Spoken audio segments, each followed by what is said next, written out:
Baik, saudara, itu tadi adalah kita bersama-sama mendengarkan bagaimana pidato Nota Keuangan dan juga RAPBN 2027 oleh Presiden Prabowo Subianto. Mungkin sambil saya berbicara ini bisa juga ditunjukkan secara langsung juga visual terkini di gedung MPR DPR RI. Jadi sambil saya berbicara, sambil kita melihat situasi terkini di sana yang masih berlangsung rangkaian acara di gedung MPR DPR RI di sesi siang sampai dengan sore hari ini.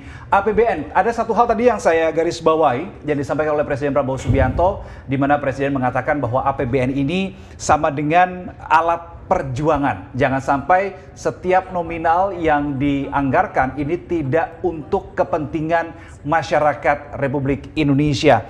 Nah, terkait poin-poin dalam pidato Presiden dan juga untuk bisa mendalami lebih lagi, kira-kira kemana sih arah atau kompas dalam tanda kutip ya, kompas mata angin anggaran kita di tahun 2027 ini. Sudah bersama dengan saya di studio SCTV ada Dirjen Anggaran Kementerian Keuangan Republik Indonesia, Pak Sudarto. Pak Sudarto, apa kabar?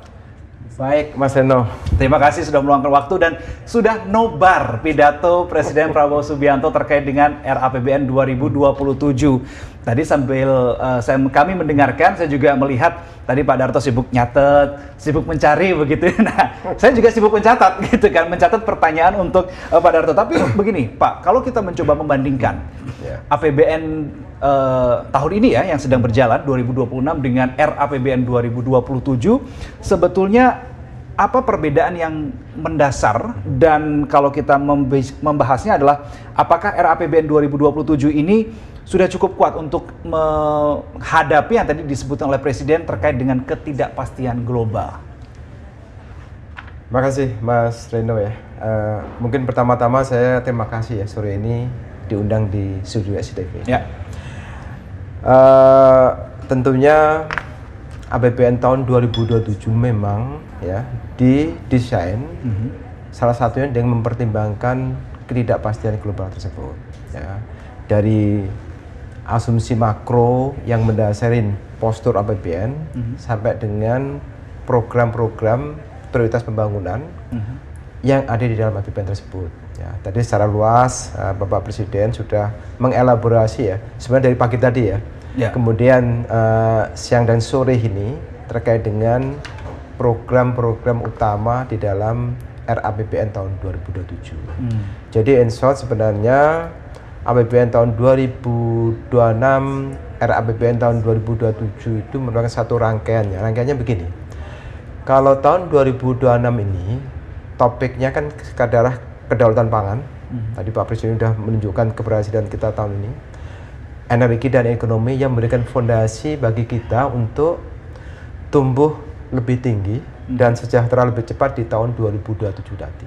Jadi in short bahwa ya APBN tahun 2027 kita desain dengan mempertimbangkan berbagai dinamika baik itu internasional maupun domestik. Oke. Dan berarti RAPBN 2027 ini bisa dikatakan ini sudah cukup kokoh untuk menghadapi ketidakpastian global ke depan? Sudah sangat kokoh ya, karena kita didesain memang untuk menghadapi itu. Jadi kalau tadi Bapak Presiden menyampaikan misalnya asumsi yang terkait dengan eksternal biasanya dilihat kan nilai tukar rupiah, kemudian ACP gitu ya.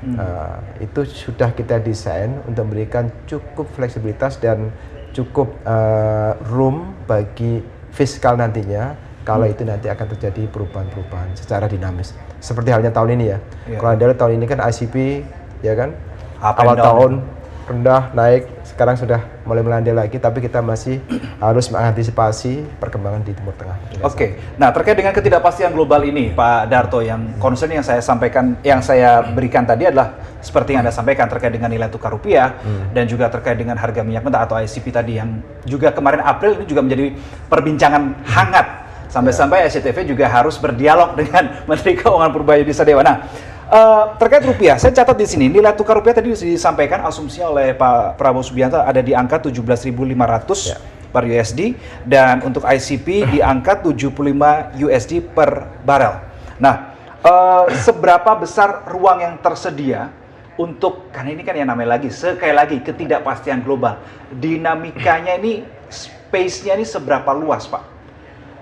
Jadi kalau kita lihat ya, perkembangan hingga saat ini, tentunya kami memproyeksi untuk tahun 2027 ya.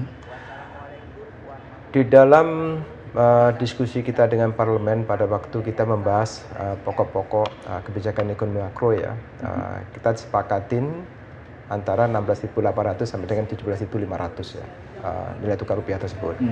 Dan saat ini seperti disampaikan oleh Bapak Presiden tadi, dalam menyusun posturnya kita menetapkan asumsi adalah 17.500. Demikian halnya untuk ICP, kita menggunakan $75 per barrel ya tahun depan. Dan itu kalau kita lihat perkembangan hingga saat ini, ya sekarang mungkin nilai tukar masih cukup tinggi, tapi kan sudah mulai menurun terus. Nah, harapannya nanti bisa antar range kita ya, antara 16.800 sampai 17.500.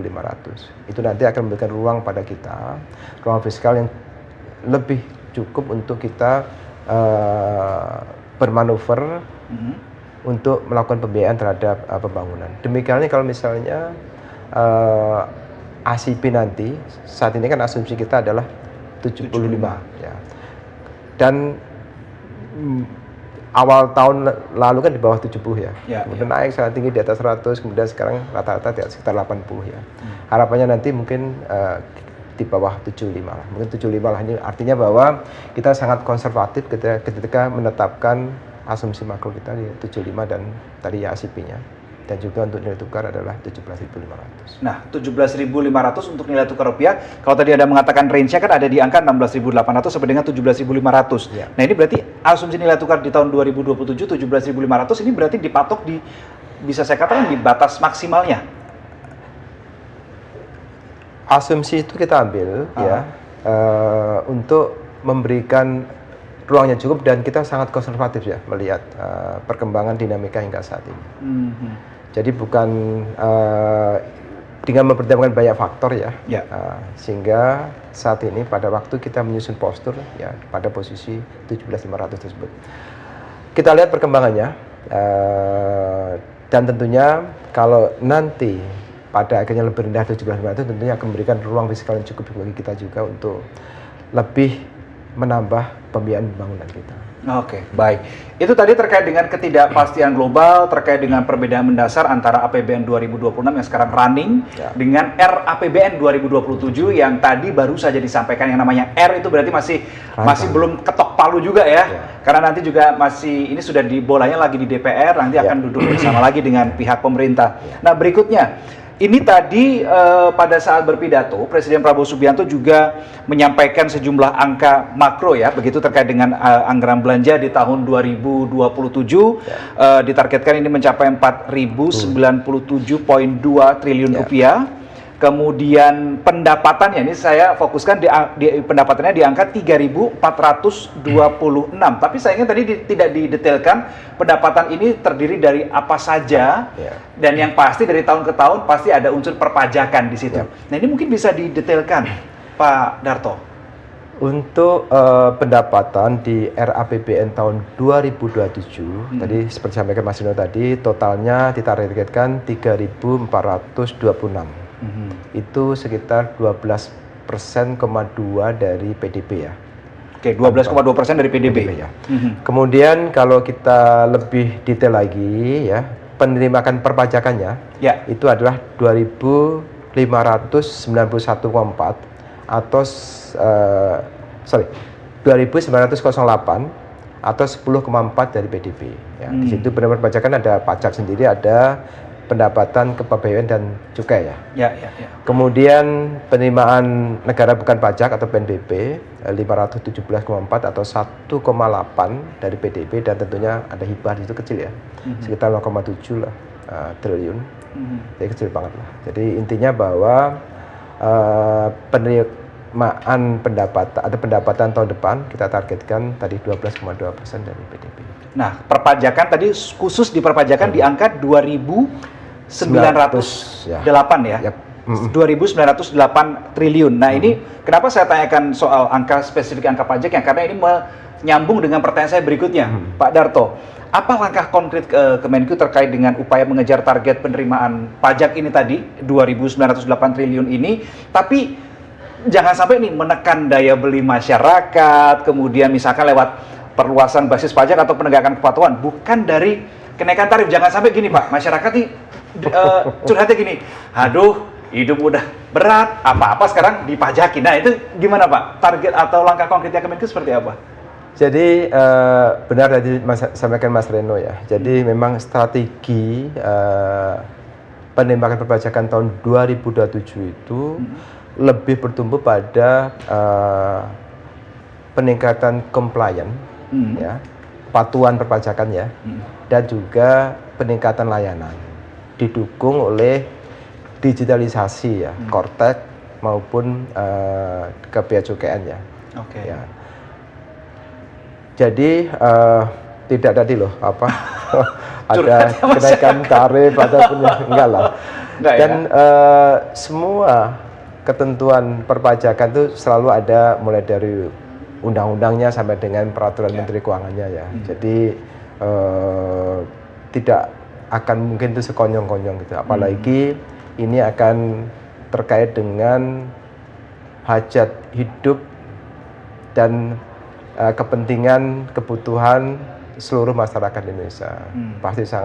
Pemerintah pasti sangat hati-hati sekali. Tapi poinnya yang saya tekan bahwa strategi untuk peningkatan penerimaan perpajakan tahun depan adalah meningkatkan kepatuhan atau compliance dan juga dari peningkatan pelayanan. Harapannya dengan dua hal tersebut didukung dalam digitalisasi. Sekarang kan dengan Kortek kan mudah sekali sebenarnya ya. Sehingga willingness ataupun kepatuhan dari wajib pajak itu akan meningkat, sehingga harapannya penerimaan perpajakan bisa lebih tinggi lagi dari yang kita targetkan di dalam RAPBN 2027 tersebut. Nah, kalau kita, ini masih terkait dengan pajak ya Pak ya. Kalau kita lihat, saya selama berdialog setiap tahun ke tahun terkait dengan perpajakan ini, targetnya setiap tahun itu semakin naik, begitu. Nah, terkait dengan upaya dari segi kepatuhan ini juga yang dikejar. Artinya ketika target ini mau ditambah dan tingkat kepatuhan juga mau ditambah, artinya ini yang dikejar maksudnya dari tahun ke tahun ini masih juga ada nih masyarakat yang belum patuh pajak sebetulnya. Pastilah ya, dalam artian bahwa ya kita kan bermasyarakat ya. Ya. Pasti ada yang sangat baik, ada yang perlu kita ajak bersama-sama untuk baik gitu ya. Nah ini bagian yang tentunya kewajiban kita bersama untuk mengajak mereka baik ya. Dan itulah fokus teman-teman dari Ditjen Pajak, teman-teman dari Ditjen Bea Cukai yang tadi selaku sebagai disebut Presiden ya, untuk mengedukasi dan mengajak sama-sama bahwa kita membutuhkan APBN yang kuat, kita membutuhkan pembangunan, kita membutuhkan investasi, dan tentunya sumber utamanya dari penerimaan perpajakan tersebut. Oke, jadi ini bisa sekaligus menjawab atau tidak sampai menimbulkan pemikiran atau stigma di masyarakat ketika target pajak dinaikkan oleh pemerintah, ini bukan ujuk-ujuk, bahasa Jawanya ujuk-ujuk ya. Tiba-tiba ini apa-apa dipajakin, bukan begitu maksudnya Pak ya. Yang dikejar adalah tingkat kepatuhannya. Kalaupun memang nanti ada kebijakan-kebijakan tertentu ya, mari didiskusikan dengan publik kan begitu ya, Pak Darto ya. Oke. Nah, saya terkait dengan itu tadi terkait dengan pendapatan. Soal belanja Pak, angkanya ini kan 4.097,2 triliun rupiah. Nah, saya penasaran nih, kira-kira sektor apa Pak yang mendapatkan porsi belanja atau jatah gitu ya paling besar dari RAPBN 2027. Jadi kalau kembali ya seperti disampaikan oleh Bapak Presiden tadi, fokus APBN tahun 2027 itu kan PKPN. Oke. Jadi program kerja prioritas nasional. Di situ ada 8 klaster plus nanti fondasinya. Dari situ ini kayak kalau kita ngelihat, kalau kita lihat APBN-nya, APBN itu bisa dilihat berdasarkan fungsi, organisasi, dan sebagainya gitu ya. Dari situ kalau kita pers lagi, kalau berdasarkan fungsinya, yang terbesar tentunya pendidikan. Tetap pendidikan. Tetap pendidikan. Kan 20% dari seluruh APBN tersebut adalah untuk pendidikan. Saat ini hitungan kami sekitar 820 triliun dari 4.096 triliun tadi. Sorry, 800? 20-an. 20-an triliun untuk pendidikan. Ya, untuk pendidikan. Itu pas di 20% atau lebih? 20% lebih. Kan undang-undang mengatakan minimal kan. Oh, makanya ada lebihnya. Pasti lebih. Oke. Itu untuk pendidikan. Kemudian setelah itu adalah untuk di klaster ke 7 dan 8 itu ada perlindungan sosial, termasuk di situ ya, perlindungan sosial, termasuk subsidi, kompensasi dan sebagainya. Itu hampir sekitar 600-an triliun di situ. Tapi harus diingat loh ya, di dalam perlindungan sosial tidak semuanya untuk PKH bansos. Di situ ada bantuan-bantuan sifatnya adalah produktif. Contohnya adalah subsidi untuk kredit usaha rakyat. Tadi sampaikan Presiden misalnya untuk subsidi perumahan, ya. Untuk bantuan misalnya alat pertanian. Jadi di situ pun di dalam itu ada juga konsep graduation. Konsep apa? Graduation begini. Jadi diharapkan sekali bahwa masyarakat yang menerima bantuan sosial itu kan resiko sosial ya. Di teman-teman misalnya di Kementerian Sosial ada program untuk membuat mereka itu menjadi berdaya sehingga tidak menggantungkan lagi kepada bantuan pemerintah. Jadi artinya di dalam konsep pelindungan sosial tersebut ya tidak seluruhnya itu adalah bantuan, tapi ada yang memberdayakan mereka untuk bisa graduate dari atau lepas dari risiko ekonomi tadi. Permodalan lah ya. Itu udah dikaku dan sebagainya. Oke. Berarti tetap yang tertinggi adalah sektor pendidikan. Kemudian yang kedua adalah terkait dengan perlindungan sosial. Itu anggarannya di angka berapa Pak kira-kira? Sekitar hampir mendekati 600 triliun di situ. Hampir 600 triliun. Ya. Oke, baik. Terus terkait dengan tadi ya, ada porsi belanja terbesar adalah 20% ini berarti dari sektor pendidikan. Nah, itu kemudian yang kedua adalah perlinsos dan seterusnya. Kriteria atau ini nih harus yang selain amanat undang-undang ya. Yang dipakai oleh pemerintah ini apa sih untuk menentukan kriteria sekian persen? Tentu tadi ya salah satunya adalah undang-undang dan seperti disampaikan oleh Pak Presiden tadi bahwa APBN itu tidak sekedar angka, ya kan? Yang lebih penting adalah dampaknya kepada masyarakat, dampaknya kepada pertumbuhan ekonomi dan sebagainya. Makanya kan topik RAPBN 2027 kan tumbuh lebih tinggi, sejahtera lebih cepat. Jadi artinya itu yang dipakai, ya. Kalau kita lihat di dalam program PKPN yang 8 klaster tersebut, itu ada pilihan-pilihan misalnya gini. Di dalam pendidikan, seperti disampaikan Pak Presiden tadi adalah SDM menjadi sangat penting. Oleh karena itu tidak boleh, atau gini, support kepada pendidikan itu penuh dari pemerintah. Mulai dari tidak boleh ada sekolah rusak, ya kan? Tidak boleh,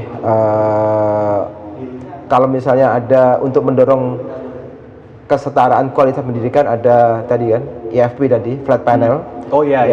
Di mana tidak hanya digunakan secara interaktif, tapi juga bisa untuk distance learning ya. Sehingga misalkan di tahun 2007 dan mulai sekarang kan kita buatkan itu studi guru. Jadi guru-guru terbaik dipilih oleh Kementerian Dikdasmen untuk membuat paket-paket pelajaran untuk mengajar secara jauh-jauh. Anda bisa bayangkan ya, seluruh sekolahan bisa mengakses atau mendapatkan pendidikan dari guru terbaik secara melalui distance learning, secara baik itu live dan sebagainya. Karena flat panel tersebut interaktif dan terhubung dengan internet. Jadi luar biasa. Makanya diupayakan setiap sekolah itu ada fasilitas flat panel itu. Jadi saat ini setiap sekolah sudah mempunyai 2. Tahun ini akan ditambah 3 lagi. Sehingga tambah 3 lagi menjadi 5 atau 5. Tambah menjadi 3? Menjadi 5. Oh, menjadi 5? Menjadi 5. Menjadi 5. Sehingga nanti harapannya semakin banyak paket-paket pelajaran, baik itu yang paket maupun yang live ya, learning ya, yang bisa diakses oleh seluruh sekolah di seluruh Indonesia, mulai dari SD, SMP, dan SMA. Itu luar biasa. Mungkin sekali-kali Mas Rino ngeliat itu. Tapi saya membayangkan luar biasa. Ya, oke, secara manfaat akan mendatangkan manfaat yang besar juga untuk murid. Tapi yang luar biasa juga terkait dengan anggaran itu berarti semua sudah terakomodir di angka Sudah. 820 triliunan tadi itu ya, yang untuk pendidikan. Ya, sudah semua di situ. Oh, Ya, oke. sudah semua di situ. Dan tadi juga misalnya kan sekolah pun ya, Presiden mengatakan tidak boleh ada sekolahan yang tidak bagus, yang tidak menunjang pendidikan secara baik. Makanya selama 3 tahun, sampai dengan tahun 2029 nanti ada 300.000 sekolah yang akan direnov.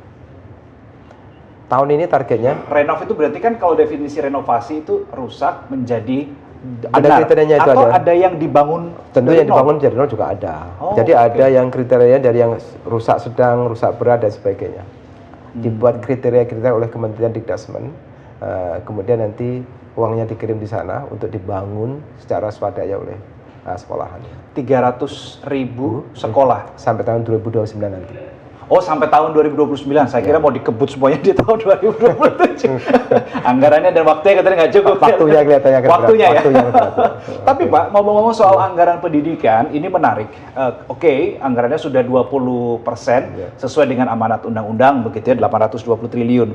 Nah, yang juga menjadi fokus atau concern masyarakat, bahkan ini juga menjadi fokusnya MK juga ya, karena ada putusan di bulan Juli lalu bahwa program MBG ini pembiayaannya bersinggungan dengan pos anggaran pendidikan. Nah, ini bagaimana pemerintah menjawab terkait dengan hal ini? Tentunya begini ya, kami sangat menghormati keputusan dari MK.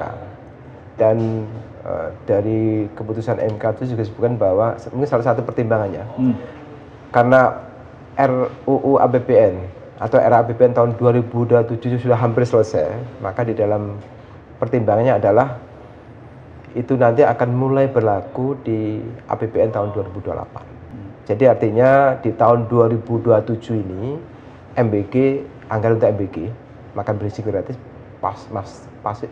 masih seperti yang sebelumnya. Dan tadi Presiden menyampaikan bahwa ini akan terus diteruskan dengan berbagai perbaikan. Dan efisiensi tadi pagi disebutkan itu ya. Ya. Nah, berarti maksudnya masih seperti sebelumnya dana MBG berarti masih diambilkan dari pos pendidikan? Masih dalam bagian dari anggaran pendidikan.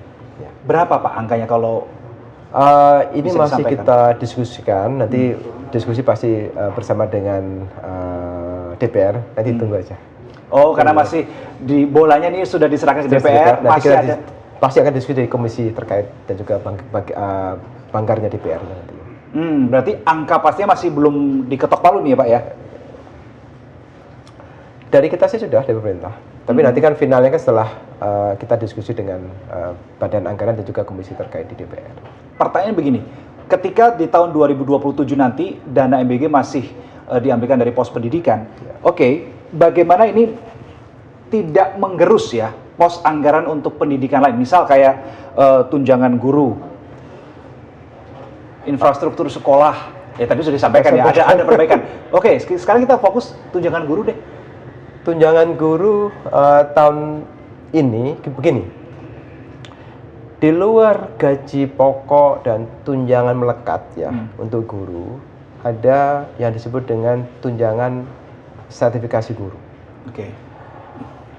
Diharapkan seluruh guru baik negeri maupun swasta ya, dalam rangka untuk peningkatan kualitas pendidikan bisa lulus sertifikasi. Ini baik negeri maupun swasta ya. Dan kalau mereka lulus dapat tunjangan sertifikasi, cukup besar tuh nilainya. Sampai berapa? Kisaran? Sama dengan gaji pokoknya itu. Oh, 1 kali gaji pokok? Iya, besar. Besar. Jadi artinya kita sangat mendorong Bapak Ibu guru bisa lulus untuk sertifikasi ini, sehingga nanti, dan itu langsung dibayarkan dari pusat. Jadi seluruh guru langsung kita bayar pusat saat ini.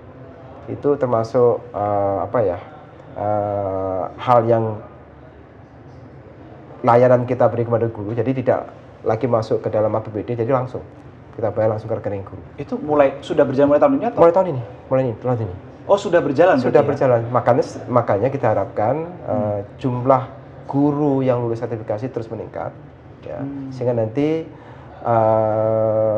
semua guru tersebut mendapatkan penghasilan yang baik Dan tentunya yang lebih penting lagi kita adalah kualitas dari pendidikan kita akan meningkat. Oke, baik. Jadi itu kenapa ini saya tanyakan karena ini juga pasti menjadi pertanyaan publik ini terkait dengan dana MBG, dana pendidikan, dan juga bagaimana nih kalau MBG dananya masih diambilkan dari pos pendidikan, bagaimana dengan pos-pos yang lain ternyata masih dijamin aman ya Pak ya? Aman dan meningkat jumlahnya. Jadi anggaran pendidikan kita itu meningkat ya. Kalau tahun ini itu 700 sebentar saya cek dulu ya. Tahun ini berarti di anggaran yang sedang berjalan ya? Anggaran berjalan. 2026 ya? Ya, jadi meningkat hampir sekitar 60 triliun lebih kok. Oke. Jadi tahun ini itu sekitar 700-an 20 ya, 720-an. Di tahun 2027 kan 800-an 20-an. Jadi berarti hampir 100 triliun. Hampir 100 triliun. Hampir naik, bukan hampir ya, memang kalau jadi 720 ke 820 ya berarti naiknya 100 triliun Pak. Tinggi banget, tinggi. Saya sebentar ya. Saya takut salah nanti didengar oleh para pemerintah. Karena kalau kita berbicara angka, Iya. meleset dikit ini, waduh bahaya nih. Apalagi ini terkait dengan untuk kemaslahatan umat. Tahun ini itu RAPBN 2027 820. Oke. Sedangkan tahun ini adalah 769. Jadi tetap meningkat. Oke. 769 tahun ini. Oke. 769 kita bulatkan ke 770 lah ya. Ya, Yang sekarang berjalan berarti naiknya sekitar 50 triliun. 50 sampai dengan 51 triliun ya. Naiknya. Oke. Nah, saya sebenarnya penasaran. Ini naik 50 sampai dengan 51 triliun karena memang mau fokus ke pendidikannya atau ke MBG-nya, Pak? Pendidikan. Tetap ke pendidikannya ya? Sekali lagi MBG tahun 2027 pasti tetap bagian daripada pendidikannya. Tapi nanti kalau saya bisa yakinkan bahwa ini lebih digunakan untuk pendidikan. Oke. Di luar MBG. Anggaran pendidikan di luar MBG. Oke. Dan nanti kita masih tunggu dari Pak Darto dan teman-teman dari Kemenkeu untuk bisa menjelaskan kira-kira dari angka 820 triliun ini yang lari untuk MBG berapa, yang lari untuk yang murni pendidikan berapa, karena sekarang masih akan berlangsung pembahasannya di Banggar DPR ya Pak ya? Ya, dengan komisi terkait. Dengan komisi terkait. Oke. Baik, itu tadi terkait dengan MBG dan dana pendidikan dan seterusnya. Berikutnya, karena yang nomor 2 tadi disebutkan oleh Pak Darto, yang tertinggi kedua adalah Perlinsos. Nah, ini yang saya bahas berikutnya, Pak. Program Perlinsos yang diprioritaskan. Ini kan Perlinsos kan banyak ya? Banyak, Pak. Nah, yang jadi concern atau prioritas oleh pemerintah di APBN 2027, ini yang mana, Pak? Jadi begini, tadi kan saya sampaikan ada Perlinsos yang utama ya. Tentunya kita akan terus melanjutkan program perlindungan sosial sepanjang hayat kita. Oke. Ya, sekarang kan begitu anak lahir, kan sudah dapat perlindungan sosial kalau pada kondisi risiko sosialnya. Jadi pada waktu kita menghitung program bantuan keluarga harapan atau PKH itu, kita hitung semua itu, berapa jumlah anaknya dan sebagainya, yang sekolah dan sebagainya. Jadi artinya begitu anak lahir, ya kan, itu sudah dapat perlindungan sosial. Otomatis langsung gitu ya? Otomatis, Pak. Saat itu pun dengan program makan bergizi gratis kan ibu hamil dan anak prasekolah kan juga dapat makan bergizi gratis, ya kan? Artinya gizinya sudah dijamin, ya kan? Kemudian begitu dia masuk sekolah, ya ada kalau dari keluarga tidak mampu, dia ada kartu Indonesia Pintar. Oke. Saat itu dari SD, SMP, SMA.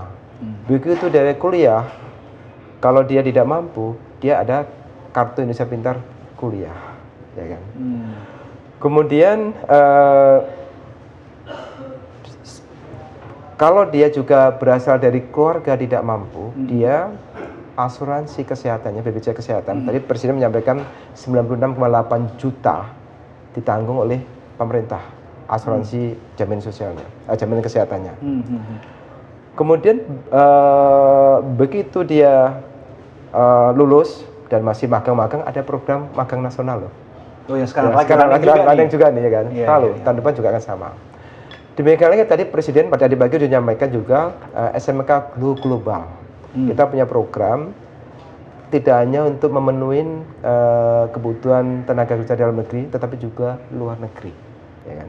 Itu bantuan pemerintah. Ya. Jadi artinya bahwa itu adalah program-program yang istilahnya utama, tapi juga ada program-program yang terkait dengan pemberdayaan ekonomi. KUR tadi kan, KUR, subsidi ya. tadi, kemudian subsidi perumahan, ya, berbagai bantuan mulai dari pupuk, ya kan, bibit, kemudian alat pertanian, dan masih banyak lagi ya bantuan-bantuan tersebut yang tentunya untuk tadi bidang penguatan di bidang perekonomiannya. Dan masih banyak lagi untuk kelas menengah misalnya. Tadi kan ada program magang nasional ya. Betul. Termasuk misalnya Presiden tadi sudah mengumumkan ya di salah satu program transformasi ekonomi adalah mobil listrik nasional. 1 KTP 3 juta motor ya. Itu adalah untuk yang bisa beli motor. Berarti apa? Kelas menengah. Ya kan? Jadi artinya dari jumlah alokasi anggaran untuk perlindungan sosial, ada yang memang dialokasikan benar-benar untuk mengatasi resiko sosial, tapi juga banyak yang kita alokasikan untuk konsepnya adalah pemberdayaan ekonomi di seluruh desil kependudukan kita. Itu porsinya kan tadi kan ada 2 ya. Itu porsinya lebih besar yang mana, Pak? Jadi kalau kita lihat misalnya gini ya, subsidi dan kompensasi ya. Pak Reno listriknya di rumah berapa? Berapa watt? Waduh, ya sekitar 2.200-an lah ya. Lebih lah mestinya. 2.200 Ya. lah. Itu ada namanya, kalau listrik ada namanya kompensasi. Kompensasi. Di luar subsidi, subsidi kan untuk listrik yang 450 dan 900. Di atasnya itu ada kompensasi. Tidak bayar full juga. Oke. Jadi itu adalah spesifik untuk kelas menengah sebenarnya. Jadi artinya seberapa besar tuh Pak kompensasinya Pak? Besar kompensasi itu. Oke. Kompensasi energi besar kan masuk untuk pertalite, ya, solar, ya, gas, itu besar sekali. Tiap tahun untuk subsidi listrik dan kompensasi itu mendekati 300 triliun tiap tahun. Setiap tahun? Setiap tahun. Ya. Artinya bahwa pemerintah dalam memberikan bantuan, ya, kalau subsidi kan memang untuk golongan di bawah. Ya, ya. Listrik itu misalnya untuk 450 dan 900. Tapi kompensasi tadi siapapun akan mendapat. Dan mostly tidak ada batasannya? Saat ini tidak ada batasan. Okay. Tapi tadi Presiden menyampaikan ya mungkin mulai tahun depan kita akan menggunakan DTSEN, data tunggal sosial ekonomi, untuk mungkin kita akan mereformulasi karena bebannya semakin tinggi ya, terkait dengan subsidi dan kompensasi, termasuk ya kan mungkin tidak mengurangi tapi mengalihkan subsidinya dari kompensasi tadi dengan Anda beli motor listrik. Gitu loh strateginya. Jadi pindah gitu ya dari BBM pertalite yang subsidi yang kompensasi tinggi, Anda gunakan listrik. Dikasih 3 juta per motor per KTP. Caranya seperti itu. Oke. Jadi ini 3 juta ini mulai kapan, Pak? Tahun depan. Mulai tahun depan, tahun 2027 ya. 2027. Khusus motor. Khusus motor. Ya. Okay. Tapi saya menduga pasti akan ada juga untuk mobil nasional dan juga untuk ini ya, listrik ya. Ya. Mobil listrik ya. Kan tahun ini juga ada kan masih kan. Anda lewat jalan utama di Jakarta kan nggak perlu, kalau mobil listrik kan bebas kan.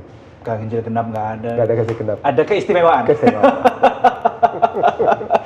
Oke, menarik tadi untuk terkait dengan menanggung resiko, kemudian memberdayakan dan seterusnya. Nah, pertanyaan saya begini Pak, that's good point. Tapi masalahnya adalah pemerintah ini mengcapture, kebijakan ini efektif nggak ya? Itu gimana ngelihatnya? Selalu ada monitoring dan evaluasi ya, terutama untuk pembangunan itu dilakukan oleh Bappenas, juga Kementerian Keuangan dan Kemenpan RB ya, terkait kinerja kementerian lembaga. Dan terlihat bahwa termasuk ini ya, ini kalau kita lihat kan APBN kan fungsinya adalah distribusi, alokasi dan stabilisasi. Bahwa APBN harus bisa menjadi shock absorber kalau terjadi dinamika di dalam perekonomian. Kalau ada resiko sosial, maka APBN harus bisa menjadi shock absorbernya tersebut. Disitulah Anda bisa melihat ya, dengan adanya pelindungan sosial misalnya, Anda bisa lihat misalnya tahun ini ya, penerima bantuan pangan itu beras ya jumlah 33 juta. Itu Gus Wetose yang pasti dampaknya luar biasa terhadap masyarakat kita semuanya. Di tengah-tengah dinamika global dan domestik yang menurut saya sangat-sangat menantang. Jadi pastilah dampaknya luar biasa. Dan Pak Presiden menyampaikan bahwa APBN itu tidak sekedar angka, tidak hanya besar, tetapi lebih penting lagi adalah dampaknya. Beberapa kali itu Pak Presiden tadi menyampaikan itu tadi pada saat RAPBN 2027. Salah satu juga yang dibahas oleh Pak Presiden adalah, saya sampai tulis, saya kasih kotak nih, berarti artinya penting. Harmonisasi pusat daerah. Itu tadi juga disampaikan. Nah ini menyambung ke pertanyaan saya bahwa tahun ini kan pemerintah menjalankan kebijakan efisiensi TKD, transfer ke daerah begitu ya. Banyak daerah yang kemudian ya ada gejolak, ada dinamika, ada suara begitu terkait dengan pemangkasan TKD ini. Apakah tahun depan masih akan berjalan Pak efisiensi TKD ini? Bahwa APBN dan APBD itu adalah satu kesatuan fiskal ya, satu rangkaian ya. Jadi kalau misalnya ada efisiensi TKD, pasti ada peningkatan belanja pemerintah pusat yang langsung diterima oleh masyarakat. Jadi ini pindah dari yang biasa dikeluarkan oleh daerah ini dipindah ke pusat. Saya mau mengatakan begini, misalnya ya, kewenangan untuk pengelolaan sekolah SD, SMP, SMA kan di pemerintah daerah. Ya, SD, SMP, kota kabupaten, ya. SMA provinsi. Ya. Mulai tahun ini juga revitalisasi sekolah dilakukan oleh pemerintah pusat. Ya kan? Itu tahun ini itu targetnya 70.000 loh. Revitalisasi sekolah itu. Jadi artinya kita bisa melihat bahwa APBN dan juga APBD adalah satu kesatuan. Kebijakan TKD tahun 2027 ya, terutama nih ya, pokoknya itu adalah untuk menjamin kebutuhan pokok daripada APD terpenuhi. Apa itu? Itu tentunya belanja pegawai. Yang kedua adalah operasional daripada pemerintah daerah. Yang ketiga itu adalah layanan dasar ya terpenuhi ya. Dan tentunya untuk menjaga keseimbangan fiskal antar daerah dan antar pusat dan daerah ya. Jadi dengan melihat pokok-pokok tersebut ya, tentunya kebijakan-kebijakan efisiensi ya tetap ada di tahun 2027 nanti, tentunya sangat dinamis dan pastilah nanti akan pada akhirnya nanti finalnya ya setelah pembahasan kita dengan DPR. Oke, tapi intinya masih akan ada efisiensi TKD masih itu ya? Masih akan ada efisiensi, tetap ada penambahan jumlahnya ya dibandingkan. Oh, saya kira tetap sama dengan dulu. Enggak lah. Misalkan 2026 misal dikasih sekian, 10 misalkan, 2027 pasti meningkat lah. Meningkat tapi nggak 10 kan Pak? Enggak lah. Enggak lah ya. Oke, ini ya sedikit nafas segar lah untuk kepala daerah. Baik, ini saya catat ada obligasi daerah. Itu bagaimana Pak penjelasannya Pak terkait obligasi daerah ini? Jadi begini, termasuk fokus daripada kebijakan untuk TKD adalah kita mendorong pemerintah daerah itu efisien. Pak, kemudian yang kedua tentunya adalah meningkatkan pendapatan asli daerahnya, PAD-nya. Juga untuk daerah itu mengembangkan sumber-sumber pembiayaan kreatifnya, ya. KPBU dan sebagainya, dan beberapa daerah yang kaya ada yang sudah belum ya menurut saya sudah berencana untuk menerbitkan obligasi. Menurut saya itu bagus ya untuk daerah karena sekali lagi bahwa pembangunan itu membutuhkan pembiayaan, betul, membutuhkan sinergisitas pusat dan daerah sehingga hal-hal demikian tentunya sepanjang itu dilaksanakan dengan sangat-sangat prudent ya, kami sangat menyambut baik dengan adanya obligasi-obligasi tersebut. Tentu harus dilaksanakan dengan sangat-sangat prudent. Tapi itu solutif ya Pak ya? Maksudnya untuk kan ada efisiensi nih, tapi kalau terkait dengan ada munculnya obligasi daerah itu cukup solutif kan? Saya membandingkan dengan pemerintah juga, pemerintah pusat ya.